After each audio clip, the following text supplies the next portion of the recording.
When I was last in the Accademia in Venice, there was one painting that stopped me in my tracks. In fact, I stood in front of it for quite some time and felt deeply connected to it in a way that was unusual. We're looking at Giorgione's painting of an old woman that's known as La Vecchia, which in Italian means the old woman. She makes eye contact with us, her mouth is partially open as if she's speaking, and her body turns to us as if she wants to engage us too.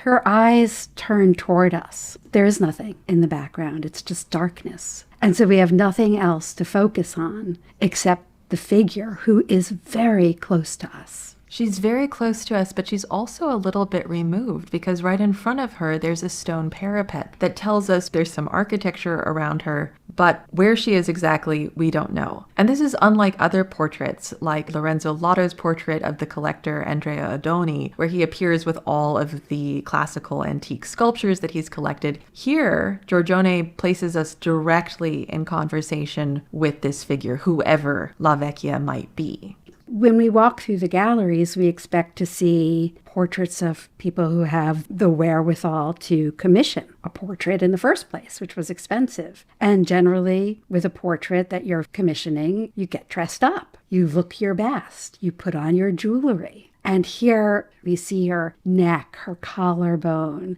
The white hair cap looks like it might come undone, or she needs to tuck her hair back inside and adjust it. Even that shawl looks like it might slip off at any moment. So that's actually a clue that this is not, in fact, a portrait. There are Renaissance Venetian portraits where people are very obviously trying to look their best. One example would be Titian's portrait of Isabella d'Este. She appears in this portrait very youthfully, with smooth, full, supple skin, and she was actually in her 60s at the time Titian painted the portrait. She has a kind of faraway gaze that distances us from her. She has dignity by not engaging with the viewer. And so we have a kind of public persona. And that's clearly not what we're looking at with La Vecchia.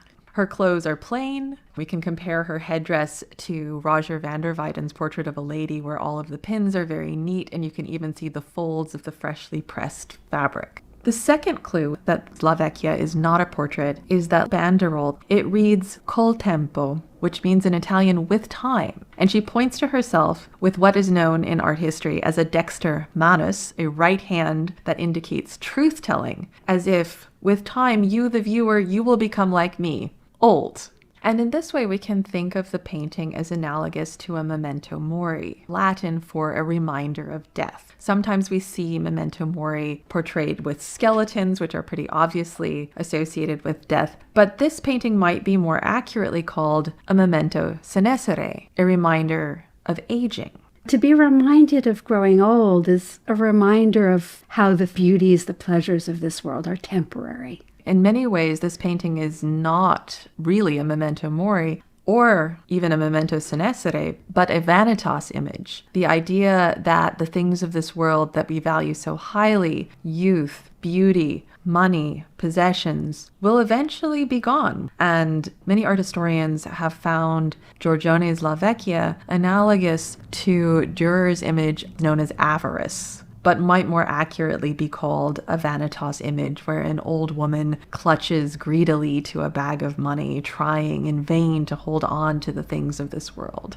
But Giorgione is always so interesting because he never quite gives us enough to read the painting in a traditional way. Is it a portrait? Is it a vanitas allegorical image that stands for something like greed or vanity? What are we looking at? We do have one clue, and that is from an inventory. This painting was first mentioned in 1569 in the possession of a nobleman in Venice named Gabriele Vendramine, who was an exceptionally wealthy man. In 1569, an inventory was made of Vendramine's paintings, and it describes La Vecchia as a portrait of the mother of Giorgione, which is very unlikely to be the case. Not only do people avoid painting unflattering portraits in general, it's unlikely anyone in the Renaissance wanted a portrait of a working man's mother. So we're helped out by a later inventory that was made in 1601. The 1601 inventory implies that La Vecchia was covered by a portrait of a man.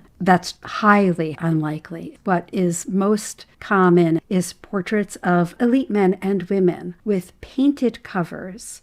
A lot of Renaissance portraits came with covers of emblems, of the coat of arms, of the sitter's family, or of allegories, and we actually have some examples of those in portraits that were painted on both the front and the back. At the Polti Pezzoli Museum in Milan, there's a portrait by Andrea Previtali of a man who appears very simply as a bust in plain black clothing and a plain black hat with nothing in the background. But if you turn the painting over, there's a skull resting on a parapet and a Latin inscription that reads, "It is the law that out of all of this beauty, all of this form, all that will remain is vanity." In a way, putting a vanitas moral on the back of your portrait is a way to avoid looking like you're too vain. It's a way to hedge against charges of self-aggrandizement.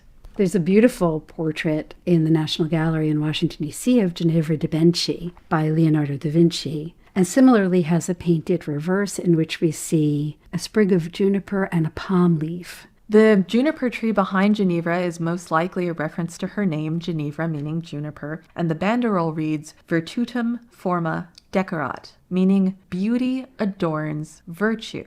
So it's all right that we have this portrait that celebrates this young woman's beauty so much because it is a testament to her virtue. On the other hand, that leaves us with Giorgione's La Vecchia. We know that a lot of paintings in the Renaissance had covers. Some were made of wood and some were made of canvas. And it's pretty thinly painted, all of which implies that it's more casual than a fully finished portrait. And because they were their own images, they added meaning to the portraits they covered.